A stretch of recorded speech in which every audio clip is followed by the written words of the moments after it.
IRS is gangster.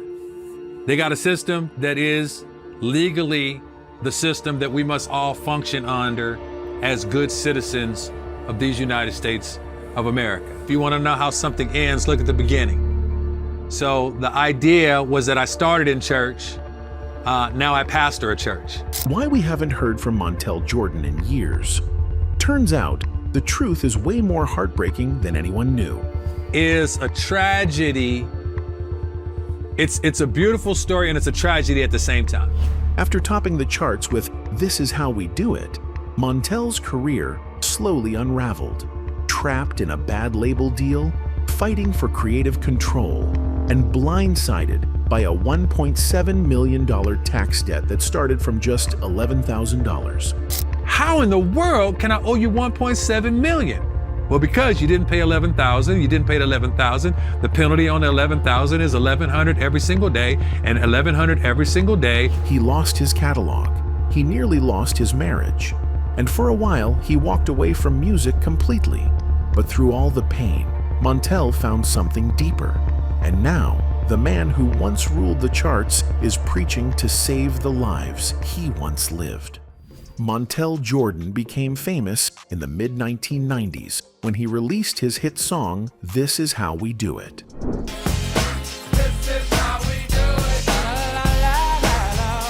The song was a huge success and made him one of the most talked about artists in R&B and hip-hop. He signed with Def Jam Recordings, one of the biggest record labels at the time. Being under such a major label gave him access to top producers, marketing teams, and radio promotion. His early success set the bar very high, and everyone expected his next songs to do just as well. With fame came pressure, as the label wanted him to keep delivering hit after hit to stay at the top of the charts.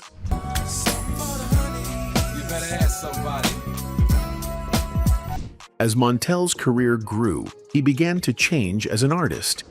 Is a tragedy. It's a beautiful story and it's a tragedy at the same time. He wanted to explore different sounds and write music that showed more of his personal style and life experiences.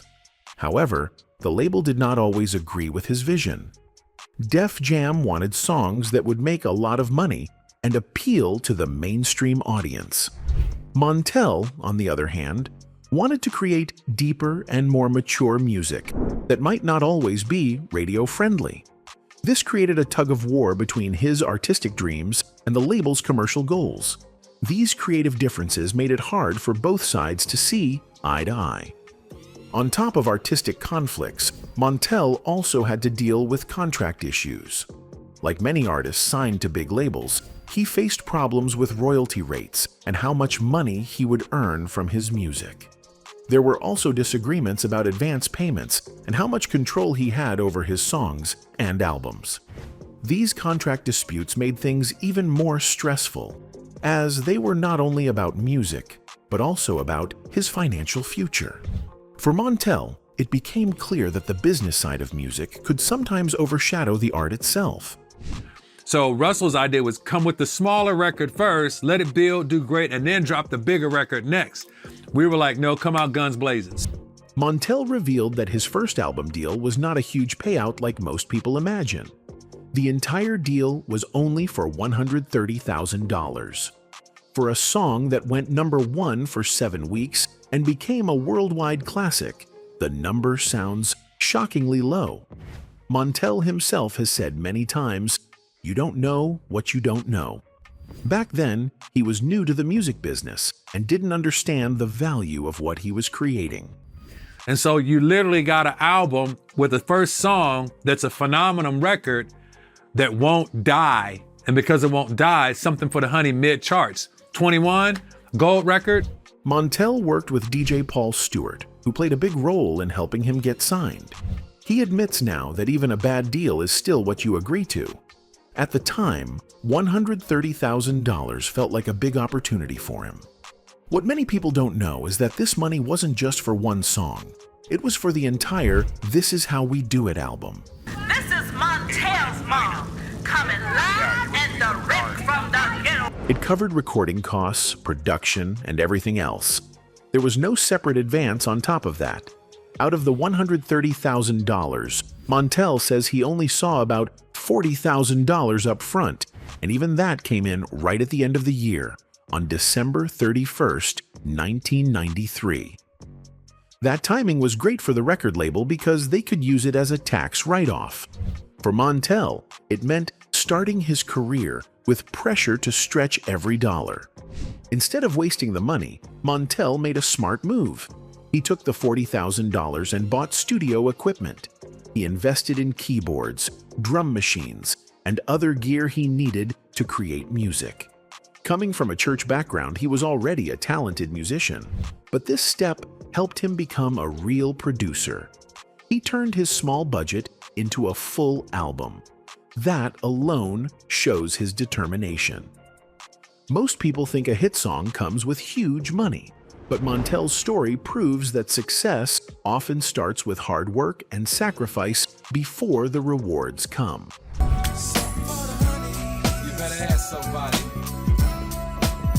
With all that success, Montell's life didn't instantly turn into riches. He explained that when the record dropped, Def Jam was going through some changes with its distributor.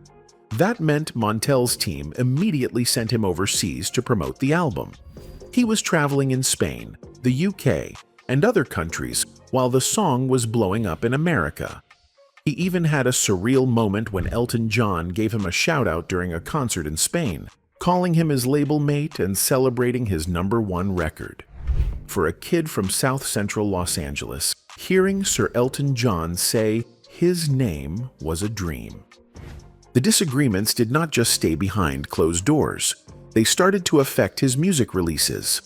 Some of Montell's albums were delayed because the label and he could not agree on the direction or marketing plans.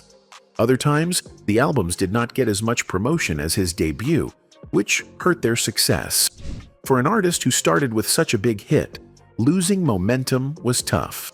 These delays made Montell feel like his career was being held back, even when he was ready to move forward. After years of back and forth with the label, Montell started to think about independence. He wanted more control over his music and career without having to fight for every creative choice. This desire for freedom was not unique to him. Many artists in R&B and hip-hop were also looking for ways to break free from major label restrictions. Montell's move to seek independence showed that artists were beginning to value owning their music and making their own decisions more than just having a big label name behind them. The tension between Montell and Def Jam was noticed by both fans and people in the music industry. His story became a warning for other artists to read their contracts carefully and fight for their creative rights from the beginning. It showed how quickly a relationship between an artist and a label could change when money and control were involved. Many young singers and rappers looked at Montell's experience and became more careful when signing deals. The downside of all that traveling was missing key opportunities back home. Montell never performed on big American shows like Arsenio Hall. House to get a rap, and one love to our city and our check original wall hit. Or Saturday Night Live when the song was at its peak. I say put your hands together for the blues band of Johnny Antic and Elwood Blues. Those appearances could have boosted his career even more in the US. Instead, he was busy promoting overseas. He now sees that as one of the mistakes of his early career. Success came so fast that he didn't get to fully enjoy or control the moment. Montell also learned a harsh lesson about the music industry during this time: the meaning of the word recoupable. At first, the five-star hotels, free meals, car services, and travel felt like perks. Later, he realized all of that was charged back to his account. Every expense was taken out of his future earnings. It's something many new artists don't understand when they sign their first deal. Montell says every young musician should highlight and remember that word, recoupable, because it can make or break your finances. Also, his record label wanted him to keep making the same kind of commercial music that sold well. This caused a problem. Montell wanted to try new sounds and show how his music style was changing, but the label pushed him to follow a safe formula. Because of this, his later songs did not fully show his talent or growth as an artist. Another issue was the delay in releasing his albums. There were ongoing fights between Montell and the label, which led to albums being postponed or rushed out without proper planning. These delays made it hard for Montell to keep up in a fast-moving music world, where new artists were popping up all the time. Without strong promotion, songs don't reach radio stations or TV, and fewer people hear them. Montell's projects didn't get the big advertising push they needed. He had fewer interviews, less radio play, and not enough tour support to keep his name alive. In the music industry, good marketing can make or break a career, and Montell's music suffered because of the lack of it. Feeling trapped and unsupported, Montell started losing motivation. When you put in hard work but don't get the backing you need, it's easy to feel frustrated. This stress caused him to release music less often. With fewer songs coming out, he had fewer chances to reach new fans or stay connected to his old ones. Each year that passed without strong new music made it harder for him to stay in the public eye. Montell and his wife found themselves at a point where they had to start over. It is not easy going from being the big star to suddenly having to rebuild everything, both in life and in career.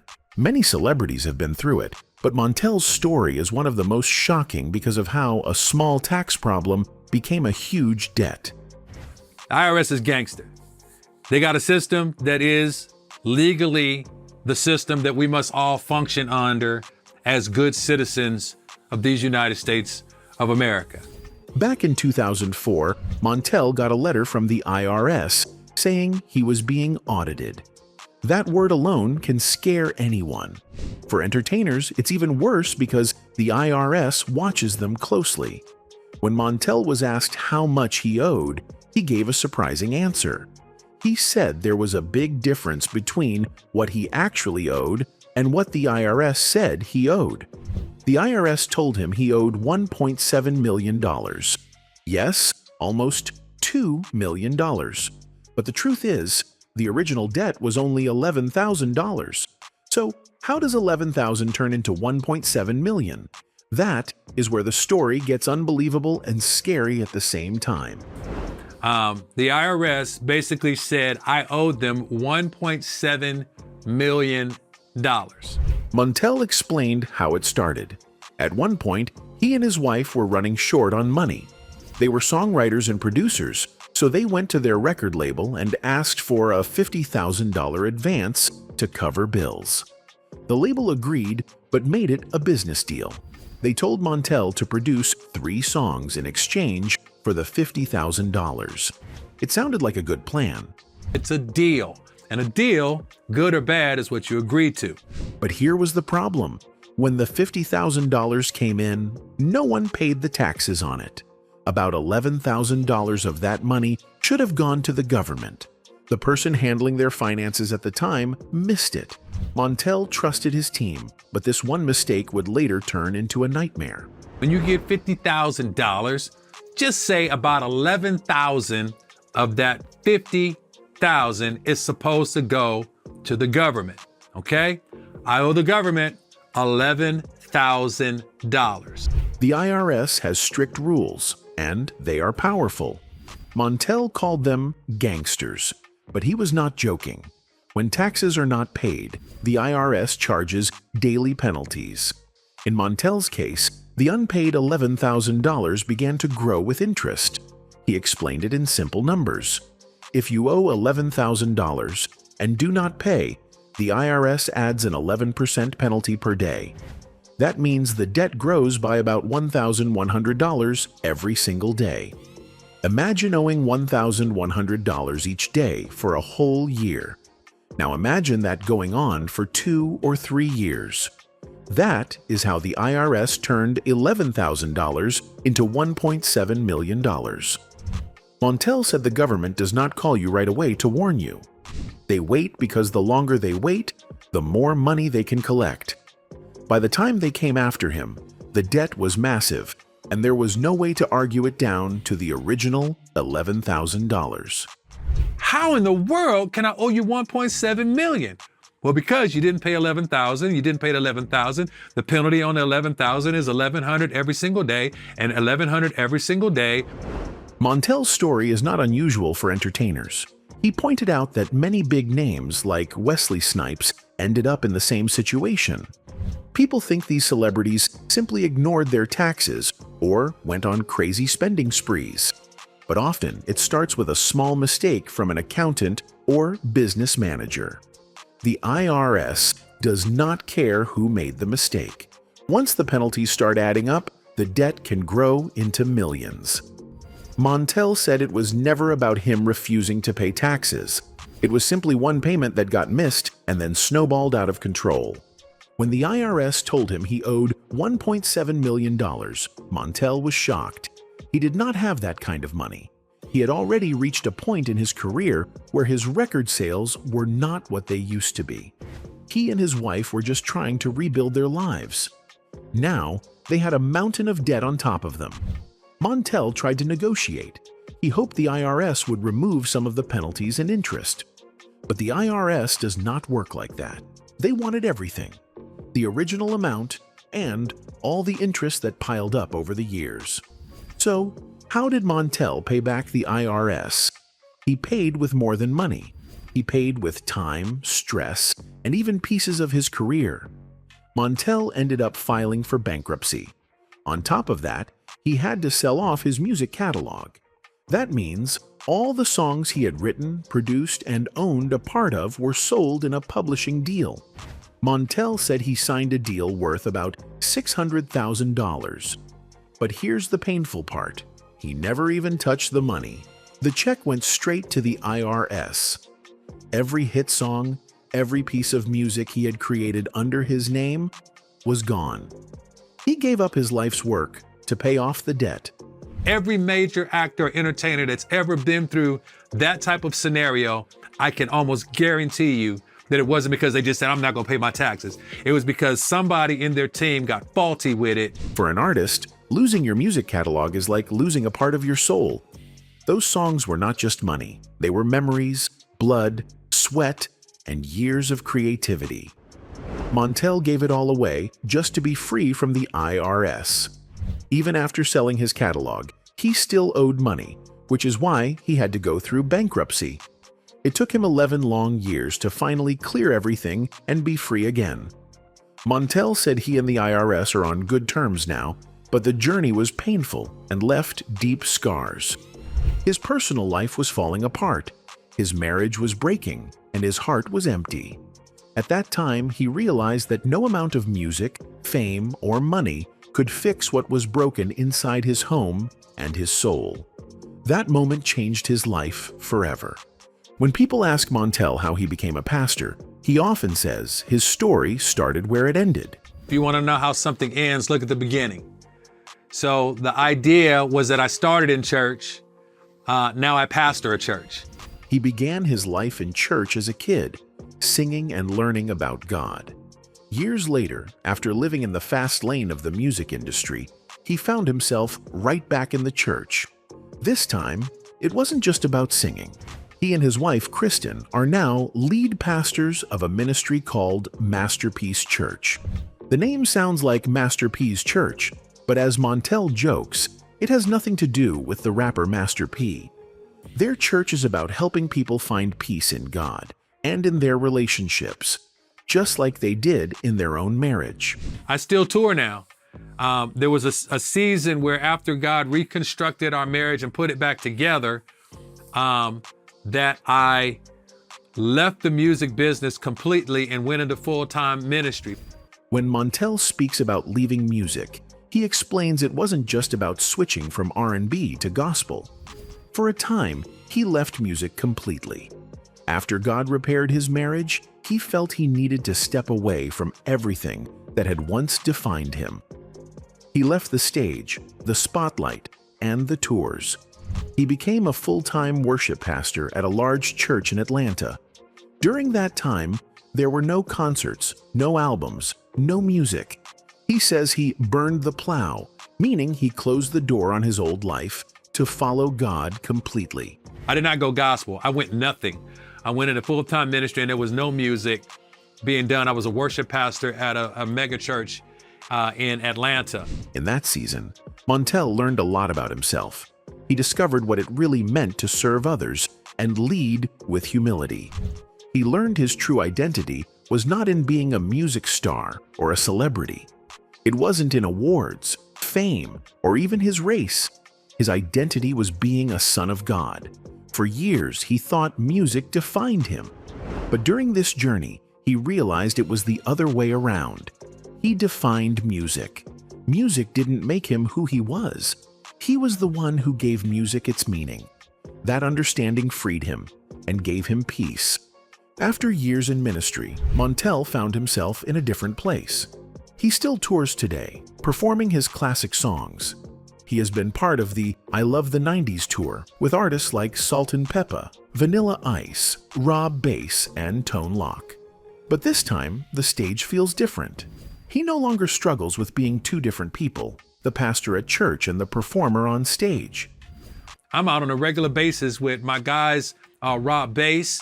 I'm out with Tone Loc. I am out with Mark McGrath. I'm out with Vanilla Ice.